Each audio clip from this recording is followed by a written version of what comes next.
Baik, yuran Taman Didikan Kanak-kanak Tadika dan Taman Asuhan Kanak-kanak atau TASKA seluruh negara dijangka naik antara 20 hingga 25% pada tahun depan.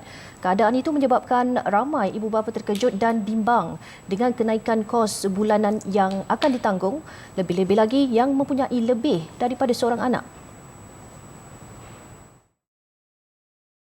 Presiden Persatuan TASKA Tadika dan Pusat Jagaan Selangor Mahanum Basri berkata, jangkaan kenaikan itu ekoran kos operasi yang semakin membebankan.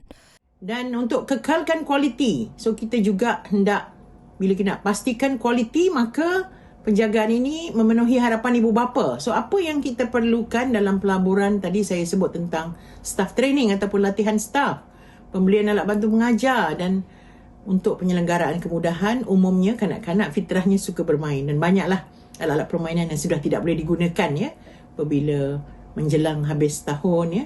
Dan inilah yang sebenarnya kekangan ya, keupayaan untuk menyerap kos ini yang menyebabkan kita akan terus memberi tekanan kepada kelangsungan perniagaan. Jelasnya lagi, sebenarnya pengusaha TASKA dan Tadika juga dalam keadaan serba salah sama ada mahu menanggung kenaikan kos dan berdepan dengan rungutan ibu bapa. So inilah pengusaha dalam keadaan dilema di mana satu sisi perlu naikkan yuran untuk menampung kos. Di sisi lain kena faham juga beban yang ditanggung oleh ibu bapa.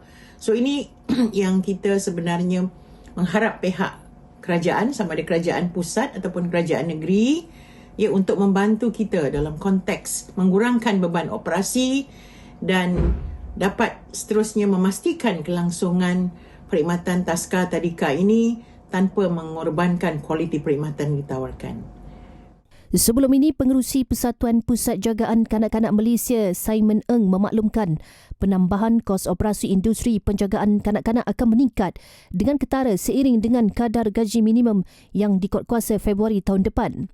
Kenaikan itu diramalkan antara 20 hingga 25% bagi memastikan industri perkhidmatan, penjagaan dan kaki tangan pusat jagaan kanak-kanak terjamin kualitinya.